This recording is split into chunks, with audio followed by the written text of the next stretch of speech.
pano tina mukoma menoti vanonzi mukoma Mawu. Alright, mukoma Mawu muri sei? Ndiri right. Okay, tine chirongwa chedu chatinacho pano. Chatoda kungoti ndine nyaya ndindoda kutaura, ndine nyaya nda kuti ngosvitswa kwako. Nda kuti mubvunzo, nda kubvunza. Muda kubvunza. Alright, menge mati muda kubvunza kuti chimukoma. Iyi nini isusu kuno kunharaunda wedu kuyouth kwedu. Kuma tine mayouth takarejista kuvhota. Saka tine tuma slip statement. Zvatinatu saka tanzonzi kune ndege inyowani yakauya. Saka da kubvunza kuti tinokwanisa here kukwira nato kwedu kuma slip twedu. Aiwa mukoma Mawu. Tuma BVR slip statement twefa munoona tuya. Hatushande kunokwirisa ndege. Tunoshandisa ndokuvhotesa chete. Tunongoshanda kuvhota chete. Mu community medu mga ini ndindi kumirira boys. Alright. Nemamwe ma youth essay kunoko. Saka ndakatomanyora mazita ndinawo. Saka ndoda kuti tikwire ndege.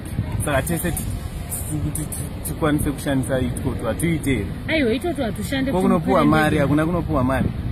Hatushande kana kupuwa mari kana. Mari dzemayouth hadzisi kuuya here, hatikwanise kupuwa neitikoto. Aiwa itoto hatushande izvozvo.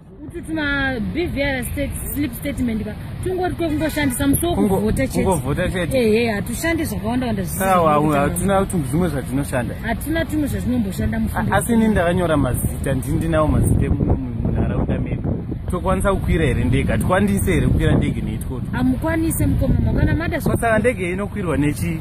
Ndege inotoda kuti kana mawana mari yenyu munonokwira. Mari yedu isusu. Kana takarejista kuvhota toita sei? Aiwa zviri kuti kana ukarejista kuvhota wakungonokwira ndege mahara mukoma Mawu. Aiwa handizvozvo zvinoreva. Ndege takanzonzi eZimbabwe ndiye muno munyika. Mayouth tinowanawo here, zvine zvatinowanawo here mairi.